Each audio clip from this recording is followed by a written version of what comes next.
예수께서 따로 기도하실 때 제자들이 주와 함께 있더니 물어 이르시되 우리가 나를 누구라고 하느냐. 대답하여 이르되 세례 요한이라 하고 더러는 엘리야라 더러는 옛 선지자 중에 한 사람이 살아났다 하나이다. 예수께서 이르시되 너희는 나를 누구라 하느냐. 베드로가 대답하여 이르되 하나님의 그리스도시니이다 하니 경고하사 이 말을 아무에게도 이르지 말라 명하시고 이르시되 인자가 많은 고난을 받고 장로들과 대제사장들과 서기관들에게 버림받으며 죽임을 당하고 제3일에 살아나야 하리라 하시고 또 무리에게 이르시되 아무든지 나를 따라오려거든 자기를 부인하고 날마다 제 십자가를 지고 나를 따를 것이니라. 누구든지 제 목숨을 구원하고자 하면 잃을 것이요 누구든지 나를 위하여 제 목숨을 잃으면 구원하리라. 사람이 만일 온 천하를 얻고도 자기를 잃든지 빼앗기든지 하면 무엇이 유익하리요. 누구든지 나와 내 말을 부끄러워하면 인자도 자기와 아버지와 거룩한 천사들의 영광으로 올 때 그 사람을 부끄러워하리라. 내가 참으로 너희에게 이르노니 여기 서 있는 사람 중에 죽기 전에 하나님의 나라를 볼 자들도 있느니라. 아멘.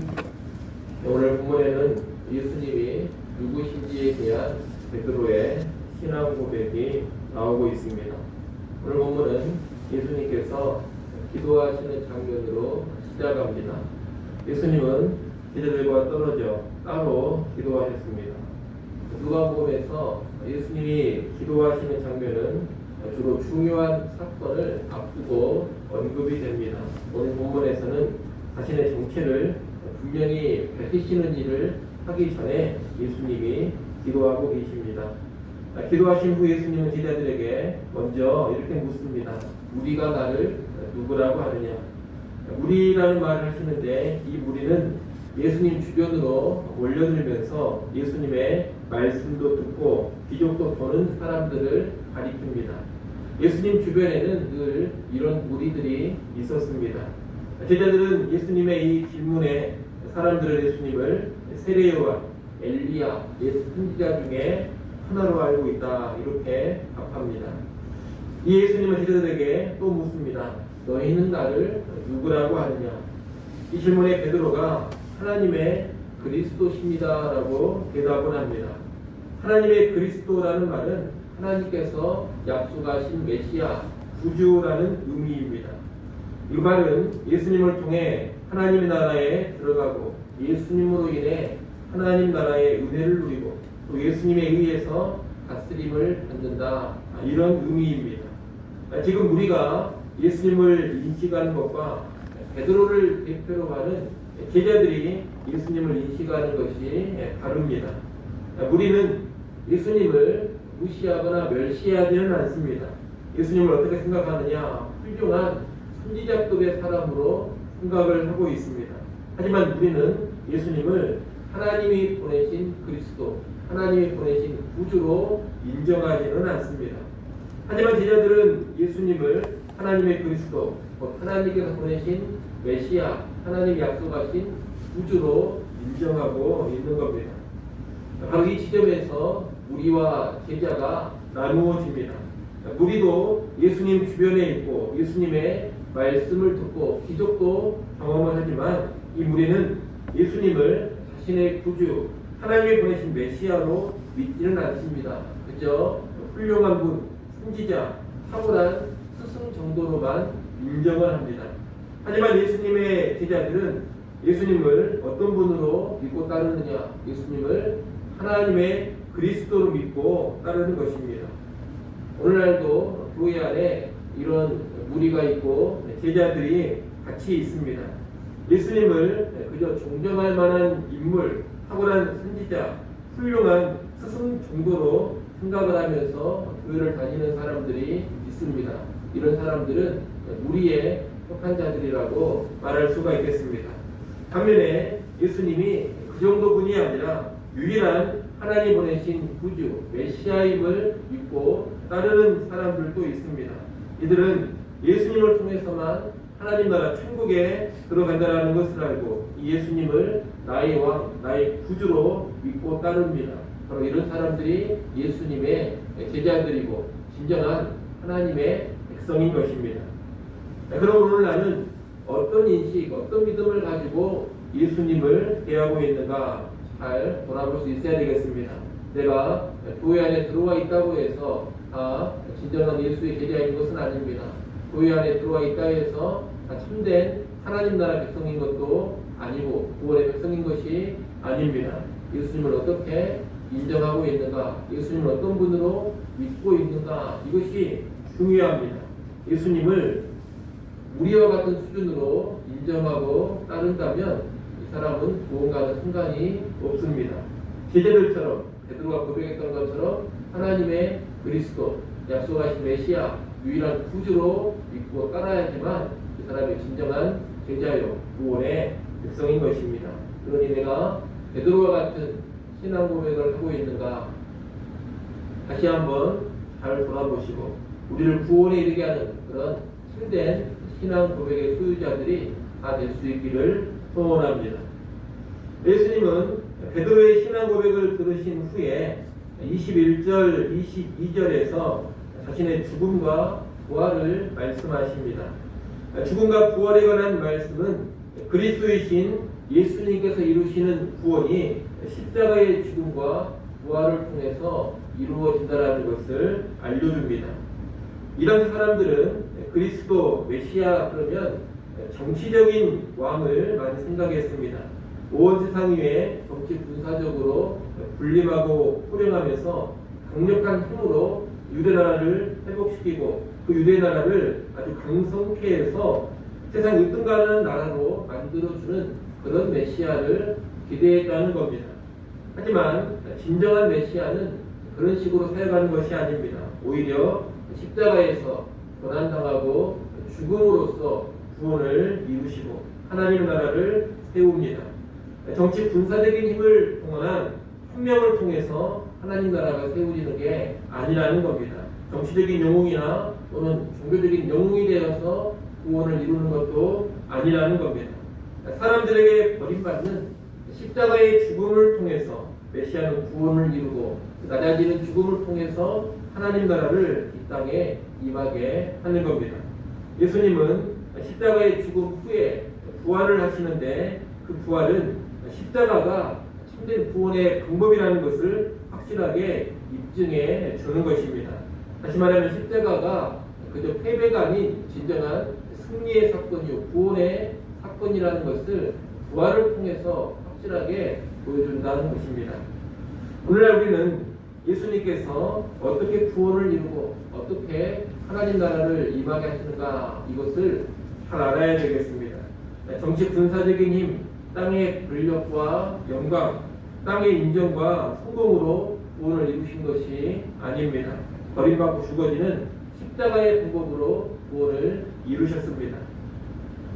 그런 맥락에서 오늘날 우리가 감당하는 이 복음 사역이라는 것도 십자가의 정신으로 감당을 해야 합니다. 십자가의 정신으로 복음 사역을 감당해야지 세상적인 어떤 힘과 세상적인 능력을 가지고서 감당하려고 하면 안 됩니다. 정치적인 권력이나 군사적인 힘을 동원해서 복음을 확장시키려고 해서는 안 됩니다.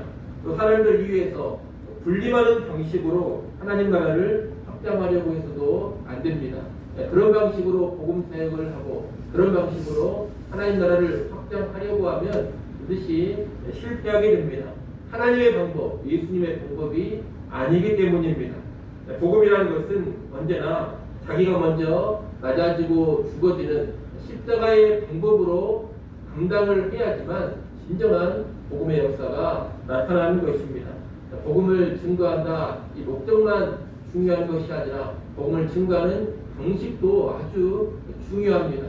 아무리 복음을 증거하는 귀한 사역을 감당한다고 하더라도 그 방식이 하나님의 방식, 예수의 방식인 십자가의 방법이 아니라면 그 복음 사역은 실패하게 되는 겁니다.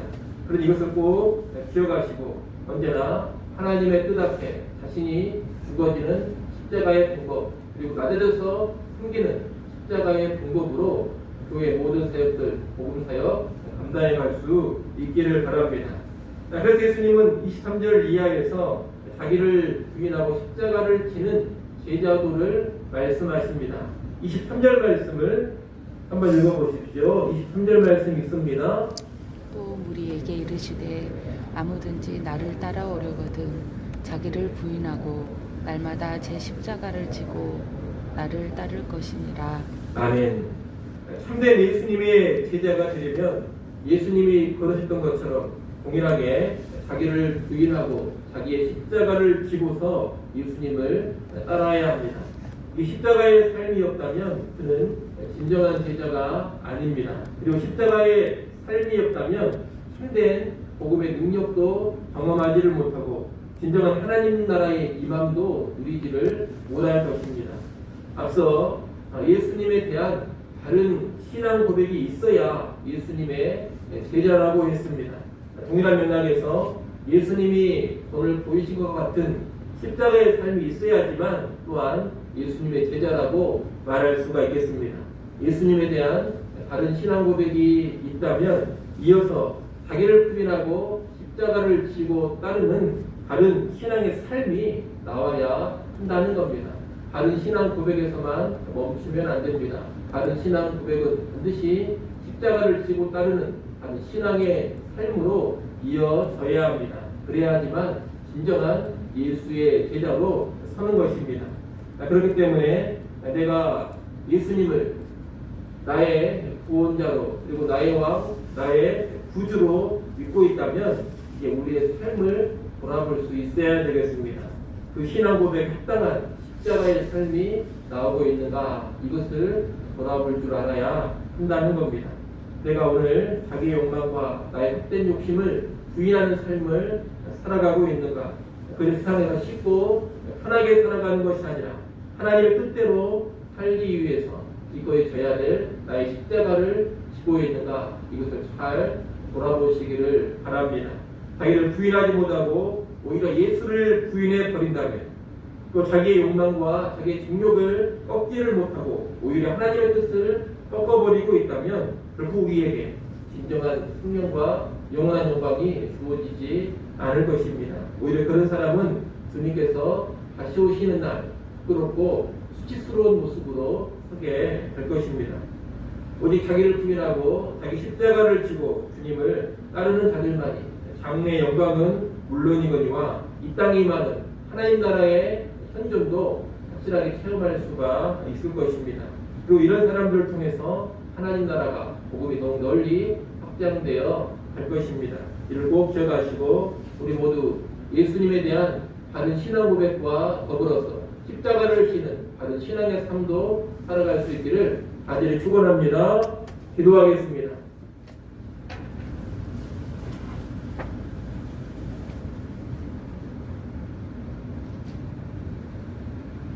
하나님 아버지, 오늘 우리가 예수 주변에서 예수님의 말씀만 듣고 비전만 경험하는 우리의 삶이 아니라 예수님 바로 알고 참된 신앙 고백하는 제자로 살아가게 하여 주시옵소서. 또한 다른 신앙 고백에 이어서 십자가 지고 따른 다른 신앙의 삶을 살게 하여 주시옵소서. 온전한 제자, 참된 구원의 백성으로 살아갈 수 있기를 간절히 소원합니다. 이 새벽 시간에도 하나님께 나와 엎드리오니 우리를 긍휼히 여기시고 은혜를 베풀어 주시옵소서. 기도하는 시간 하나님과 더욱더 친밀하게 교제하는 시간이 되게 하시고 우리의 모든 필요를 겸손히 아뢰므로써 하나님의 도움을 힘입는 시간 되게 하여 주시옵소서. 특별히 이 시간 나에게 지혜를 주시고 함께하여 주시기를 원하며 하나님 앞에 예물 드립니다. 어머니의 마음을 주님 기억하시고 간절한 간구를 주께서 들어 주시옵소서. 오늘 살아갈 때 우리 모든 성도들 성령으로 충만하게 하시고 하나님의 기쁨되는 삶 살게 하여 주옵소서. 예수님의 이름으로 기도드리옵나이다. 아멘.